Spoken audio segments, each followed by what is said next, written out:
अस्सलाम वालेकुम दोस्तों, उम्मीद करता हूँ आप ठीक होंगे। This is Naushima Khan and welcome to my channel. दोस्तों, आपको पता है इस चैनल पे हम लोग डिफरेंट टॉपिक्स पे बात करते हैं, डिफरेंट प्लेटफॉर्म्स को डिस्कस करते हैं, जिसके थ्रू आप अपनी पैसिव इनकम की जर्नी स्टार्ट कर सकते हैं, अपनी एक्सपर्ट लाइफ को आप स्टार्ट कर सकते हैं। मेरा ऑब्जेक्टिव सिंपल है कि मैं आपको डिफरेंट प्लेटफॉर्म्स को रिव्यू करके उन प्लेटफॉर्म्स को लेके आऊँ आपके सामने, जो कि मैं खुद भी यूज़ करता हूँ और जिनके थ्रू मैं अपनी पैसिव इनकम स्ट्रीम्स को क्रिएट करता हूँ, ताकि मैं और आप हम लोग मिलके मल्टीपल सोर्सेज ऑफ इनकम अपनी जनरेट कर सकें while living in GCC across different countries. So दोस्तों, before we begin this video, please do like and subscribe the channel because it motivates me a lot to make more such videos for you guys. दोस्तों, अक्सर मुझसे लोग पूछ रहे होते हैं कि ETFs एंड इंडेक्स फंड्स में क्या डिफरेंस होता है, क्योंकि ये ऐसे टर्म्स हैं जो पर्सनल फाइनेंस के लोगों के लिए बड़ी इंपॉर्टेंट है, जो लोग खासतौर पे स्टॉक्स में इन्वेस्ट करना चाहते हैं या शेयर्स के थ्रू अपनी पर्सनल फाइनेंस की जर्नी को और पैसिव इनकम को खासतौर पे जनरेट करना चाहते हैं।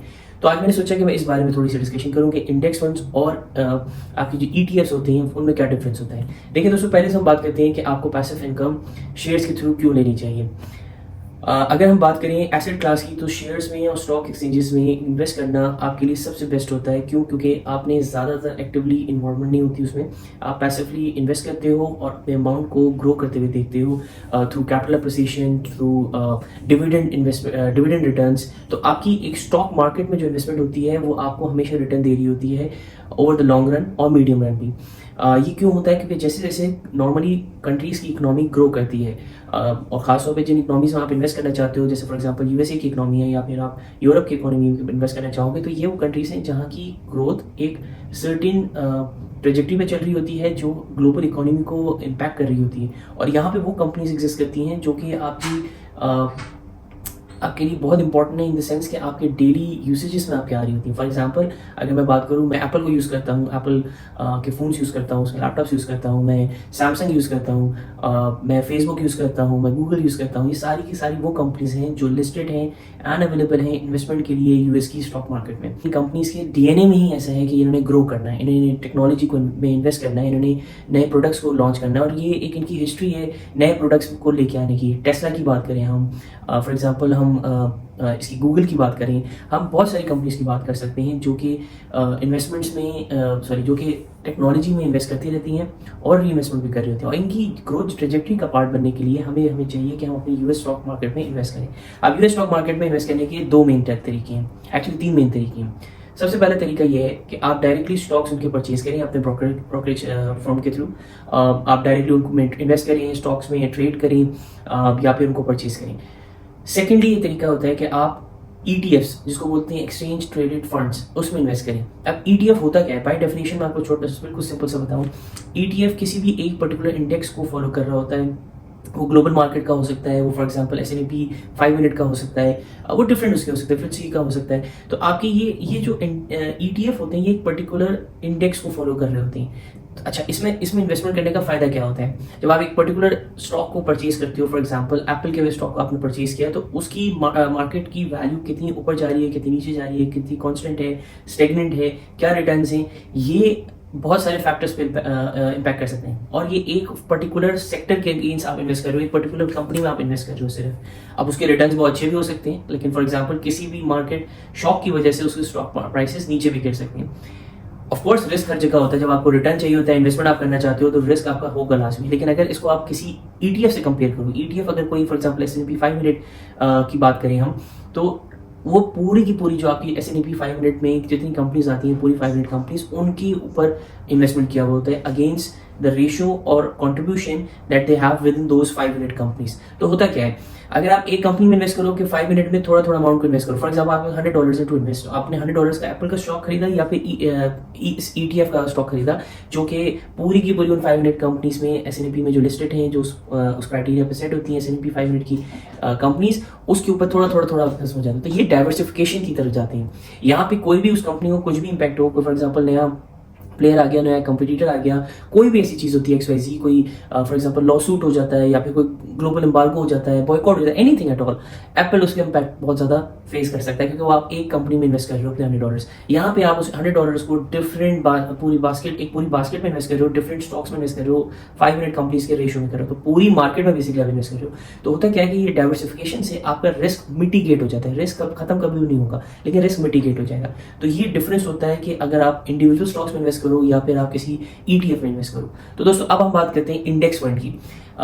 ETF का मैंने आपको मतलब बताया, आपको बताया कि एक सोल तरीके से सोल कंपनीज में कैसे आप इन्वेस्ट कर सकते हो, ETF में आप कैसे इन्वेस्ट कर सकते हो। अब हम बात करते हैं कि इंडेक्स फंड क्या होता है। अच्छा, आपने अगर आप साउथ एशिया से बिलोंग करते हो तो म्यूचुअल फंड्स का जरूर सुना होगा। फंड बेसिकली एक फंड होता है जहाँ पे लोग पूल करते हैं अपने रिसोर्सेज को और एक फंड मैनेजर उनके बिहाफ में इन्वेस्ट करता है डिफरेंट स्टॉक्स में या फिर डिफरेंट करेंसीज में या डिफरेंट कमोडिटीज में, डिफरेंट एसेट क्लासेस में वो इन्वेस्ट कर रहा होता है आपके बिहाफ पे। लेकिन होता क्या है कि ये एक एक्टिवली मैनेज फंड होता है बेसिकली। क्यों? क्योंकि इसमें एक फंड मैनेजर होता है जो सिलेक्ट करता है कौन से एसेट में, फॉर एग्जाम्पल अगर हम बात करें इक्विटी फंड्स की, तो वो सिलेक्ट करता है कौन सी इक्विटी में जहाँ पे रिटर्न अच्छा आएगा उस फंड के मेंबर्स के लिए, उसको सिलेक्ट करना होता है उसने। डिविडेंड्स उसकी किधर से अच्छे आएंगे, कैपिटल अप्रिसिएशन किधर होगा, क्या रिटर्न होगा, ये बहुत सारे फैक्टर्स होते हैं जो एक एक्टिवली मैनेज फंड जो कि म्यूचुअल फंड होता है उसका फंड मैनेजर को डिसाइड करना होता है, चूज करना होता है डेली बेसिस पे ऑलमोस्ट। अगर हम बात करें इंडेक्स फंड की, सिमिलर टू ETFs, ये भी किसी पर्टिकुलर इंडेक्स को फॉलो कर रहे हैं। फॉर एग्जांपल S&P 500 को फॉलो कर रहे हैं, तो इंडेक्स फंड भी ETF की तरह S&P 500 को बेंचमार्क करेगा, उसी के थ्रू इन्वेस्टमेंट कर रहा होगा, उसी की रेशो वाइज अपनी इन्वेस्टमेंट उसने रखी हुई होगी। लेकिन डिफरेंस क्या होता है, इंडेक्स फंड बेसिकली एक म्यूचुअल फंड होता है। जो लोग साउथ एशिया से बिलोंग करते हैं उनको पता होगा कि म्यूचुअल फंड एक ऐसा पूलिंग फंड होता है जहाँ पे अमाउंट आपने पूल किया होता है सारे फंड मैनेजर्स ने, और नॉर्मली उसको एक एक्टिवली मैनेज किया जा रहा होता है एक बाय फंड मैनेजर जो कि सारे सिलेक्ट करता है। For example equity mutual funds की बात करें तो इक्विटी म्यूचुअल फंड्स को वो चूज करेगा, सिलेक्ट करेगा कि कौन से शेयर्स में, स्टॉक्स में उसने इन्वेस्ट करना है जिससे वो मैक्सिमाइज रिटर्न कर सके अपने फंड पार्टनर्स के लिए, फंड ओनर्स के लिए। उसके अगेंस्ट हर फंड की एक नेट एसेट वैल्यू होती है जिसको शेयर्स भी आप कह सकते हो, जो उसको परचेज करता है कोई भी जो बंदा या कोई भी इंडिविजुअल जो फंड में इन्वेस्ट करना चाहता है। फंड मैनेजर होता है जो कि एक्टिवली इसमें इन्वॉल्व होता है, सिलेक्ट करता है कौन से स्टॉक्स में इन्वेस्ट करना है, कौन से में। इंडेक्स फंड्स एक सबसेट है म्यूचुअल फंड्स की जहाँ पे ज्यादा एक्टिवली आपको मैनेज नहीं करना पड़ता है। फंड मैनेजर की आपको शायद जरूरत ही ना पड़े क्योंकि वो फॉलो कर रहा होता है, वो बेंचमार्क कर रहा होता है किसी भी एक पर्टिकुलर इंडेक्स को, जो भी आप इंडेक्स चूज करें।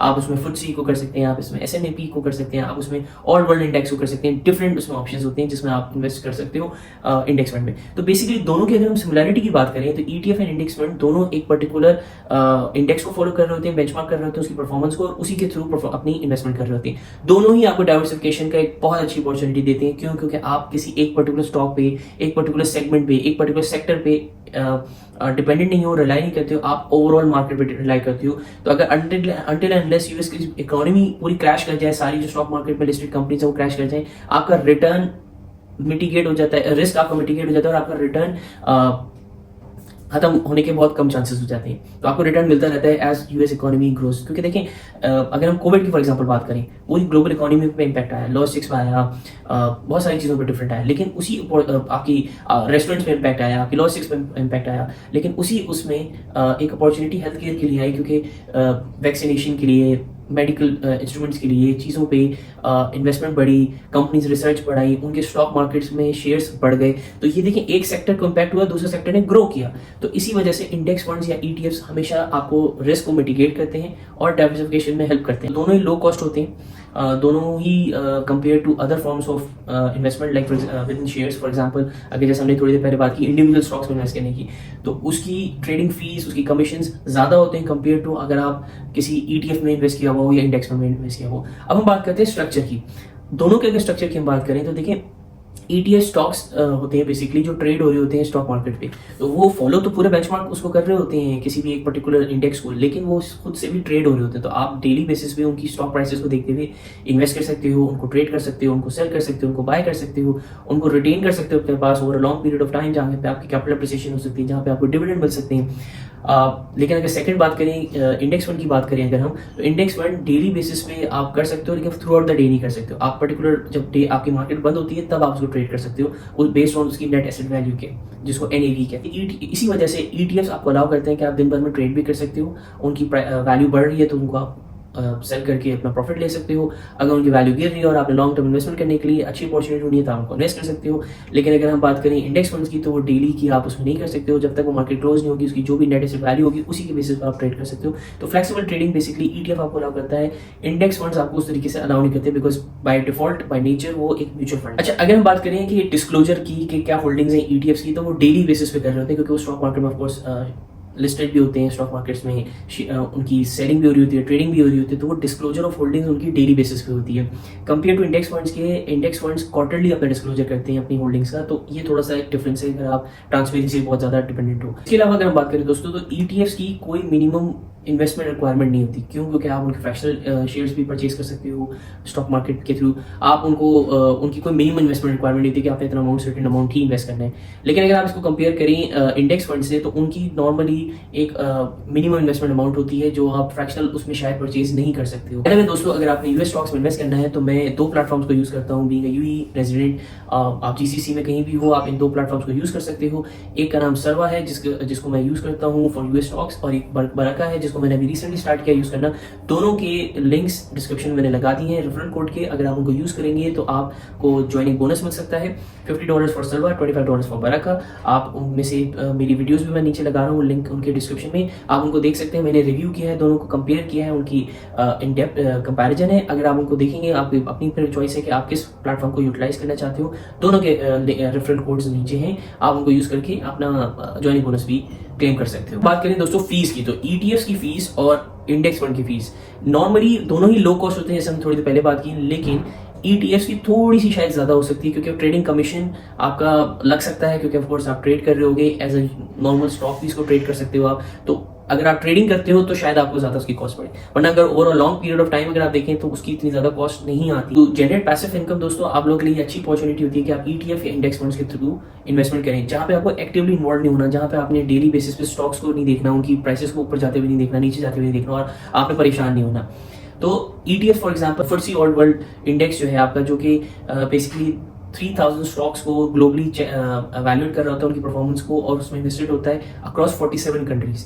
अब आप इसमें अगर इन्वेस्ट करते हो तो बेसिकली आप 47 कंट्रीज के 3000 टॉप स्टॉक्स में इन्वेस्ट कर रहे हो, और आप अपने रिस्क को फर्दर मिटिगेट कर रहे हो इन द सेंस कि आप डाइवर्सिफाई कर रहे हो, not only in US but global world. आपने वर्ल्ड लेवल पे या ग्लोबली अपने लेवल पे इंडेक्स को आप फॉलो कर रहे हो, तो ग्लोबल इकोनॉमी को बेसिकली इंडेक्स कर रहे हो। तो इस तरीके के जो ईटीएफ्स होते हैं वो आपके लॉन्ग रन में आपको हेल्प करते हैं, इन द सेंस कि आपकी पैसिव इनकम जनरेट करते हैं थ्रू डिविडेंड्स, आपके लिए पैसिव इनकम जनरेट करते हैं थ्रू कैपिटल एप्रिसिएशन, आपकी उसकी वैल्यू बढ़ती है इन द लॉन्ग रन। आपको आज आप इन्वेस्ट करना शुरू करते हो जर्नी को, आज से 10 साल बाद, 5 साल बाद, 20 साल बाद आपको उसका फायदा होता है, क्योंकि वो आहिस्ता आहिस्ता करके उसका कंपाउंडिंग होती है, उसका इम्पैक्ट आता है। आप जब री इन्वेस्ट करते हो अपने डिविडेंड्स को, और वो द लॉन्ग रन उनकी वैल्यू बढ़ती है। क्योंकि देखें ग्लोबल इकोनॉमी, अगर आप पीछे कितनी सदियों में भी पीछे चले जाएं, कितनी सेंचुरीज में पीछे चले जाएं, global economy has been growing at a certain percentage और will continue to grow, this is for sure. तो आप इसलिए अगर इन तरीके की ईटीएफ्स में इन्वेस्ट करते हैं, आपको इस प्रॉब्लम में नहीं जाना, इस चैलेंज में नहीं जाना कि आप कोई पर्टिकुलर स्टॉक जो आपको पर्सनली पसंद है आप उसमें इन्वेस्ट करना चाहते हो, ड्यू डिलिजेंस करते भी हो, लेकिन उसकी इम्पैक्ट कुछ भी हो सकता है।